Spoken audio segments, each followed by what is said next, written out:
Well, I'll tell you what, Thomas Edison learned from the success of the Lumieres that maybe people would want to see movies together with one another instead of all by themselves. And so, what we're looking at now is a poster promoting Edison's version of the projecting movie camera, the Vitascope.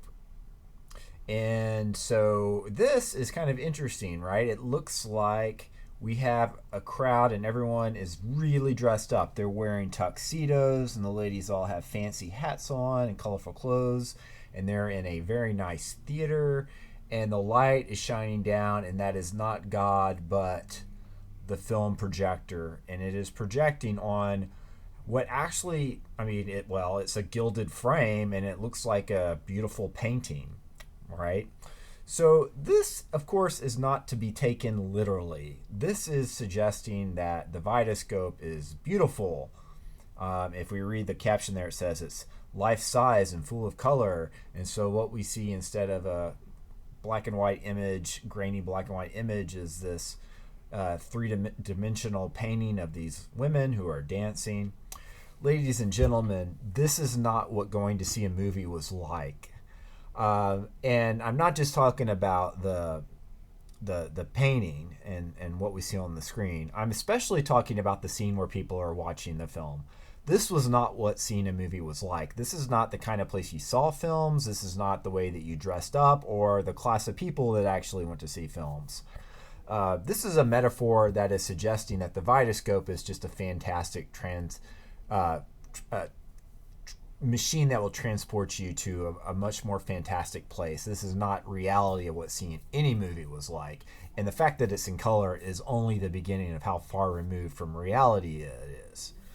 The way that people actually saw movies at this time was that they would go to a vaudeville theater or the circus, and there would be someone there showing movies, often a tent separate from everything else, or maybe part of the vaudeville show in between acts of people singing or doing comic skits. There would be a series of short films. The people that showed movies were traveling exhibitors who they would rent or buy films, and they would go around the country, set up a screen, and make a little bit of money showing films. So this is a very itinerant art form and industry in these earliest years. Another thing that's going on is that the film companies are just copying each other ruthlessly. And this works particularly well with these short comedy films that are really just one joke films, is how I like to call them. They're one joke films. You have a setup and then the payoff, right? The preparation and the culmination. Guy steps on the hose, other guy gets squirted in the face. That is really easy to copy. And so that's what they did. And someone got an idea, everyone else did the same thing. And the way that people saw these was just one film amongst many different films. So it wasn't as if you were just seeing, one ripoff. You were seeing a lot of different short films. Now, one way that this has been talked about, this earliest era of cinema, is the cinema of attractions.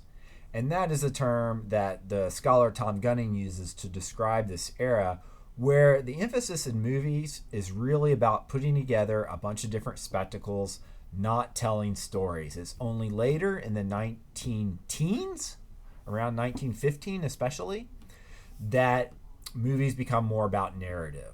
So they're much shorter. There's a lot of reasons for this, but they're much shorter, and the emphasis is just on spectacle. And this might seem counterintuitive because we think, well, geez, we think of spectacle in terms of like special effects, right? And big movies and big budgets and things like that. Well, you can have spectacle and do it very cheaply. Like, spectacle is about giving people something they haven't seen before, that they're not used to being able to see, right?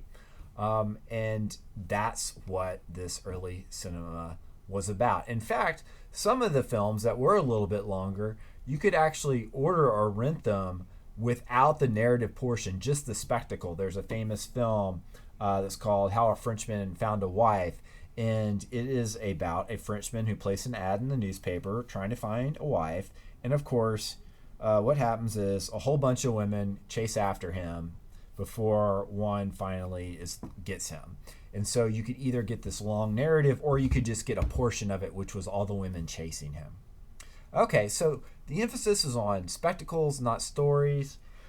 However, in comedy, there's a little bit more than a spectacle because you have to have a setup, right? You've got to have some kind of premise or situation that ends up generating the gag. Now, I'm going to show you a very short film that I think is a good example of this type of spectacle cinema. And it's kind of interesting because there's really not any narrative setup. I can just play it while I'm talking to you. This is Seminary Girls from 1897. These wild and crazy seminary girls who I guess they're studying religion at the seminary. And what are they doing? This is universally recognizable as a pillow fight. These girls in their nightgowns are having a pillow fight. And then the lady who's in charge, the headmistress, comes in and breaks up the pillow fight. The end. So this is what we mean by a spectacle.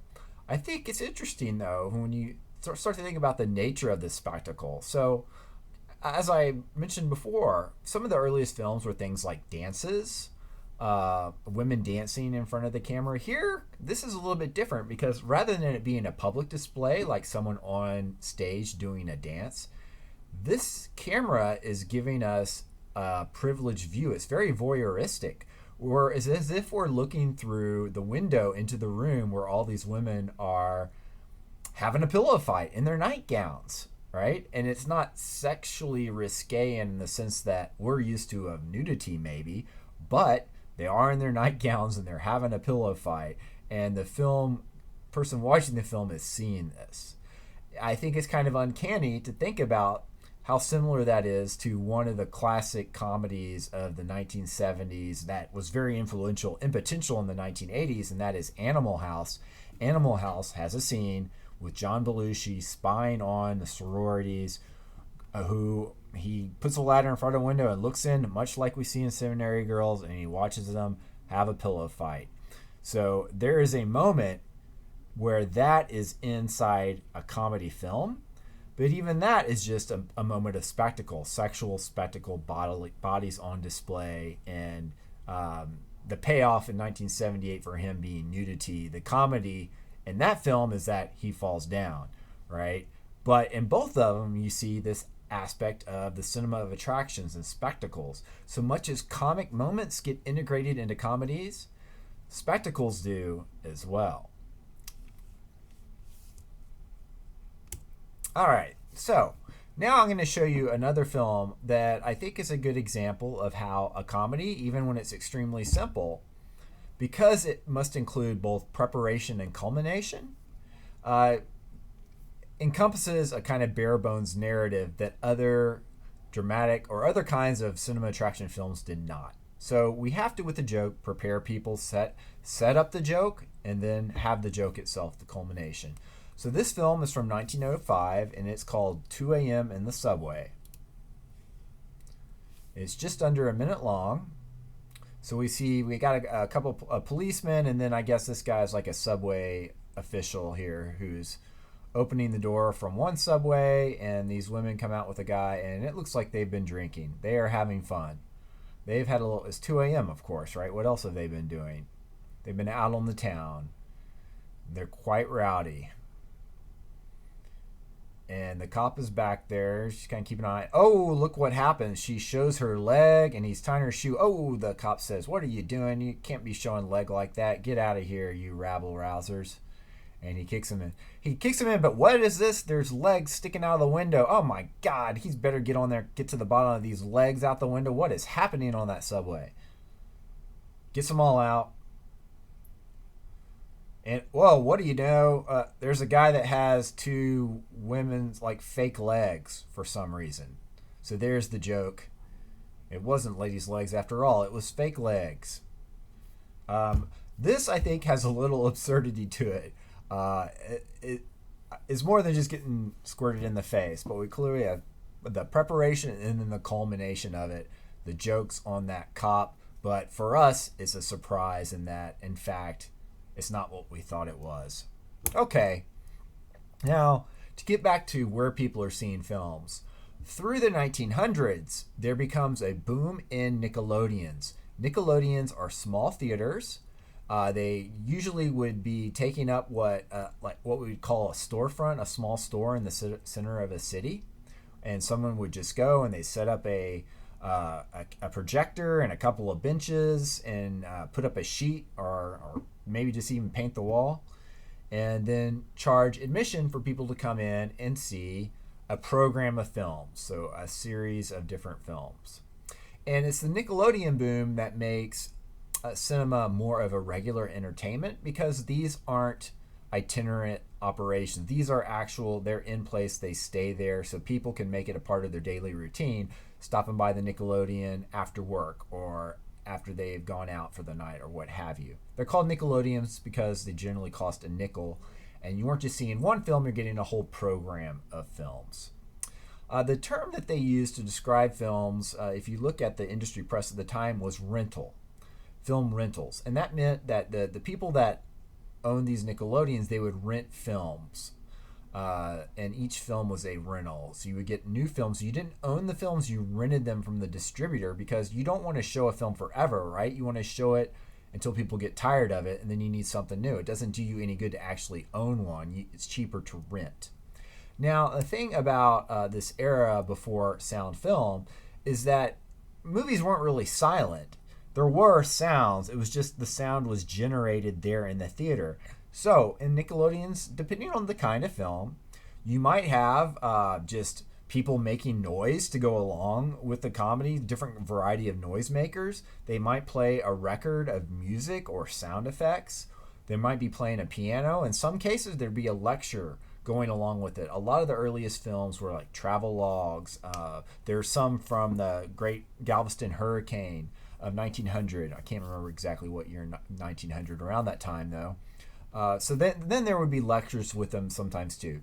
That's not going to happen with comic films, but it would be likely that there'd be some kind of music accompanied, usually by piano or some noisemakers as well. So by 1908, Nickelodeons are the primary site of film exhibition. This is the kind of place where people are seeing movies in the United States, for sure, by 1908. Still, though, the thing is that movies are still considered basically low culture. That is, they are not a sort of respectable entertainment the way the theater is. You would not get dressed up like we saw the people in that ad to go see a movie. It was something that working class people did after work. And you didn't go to a fancy theater. You went to one of these Nickelodeons. It wasn't fancy at all. So the point I'm making is that it wasn't just the comedies, but it was movies in general that weren't considered really legitimate art form.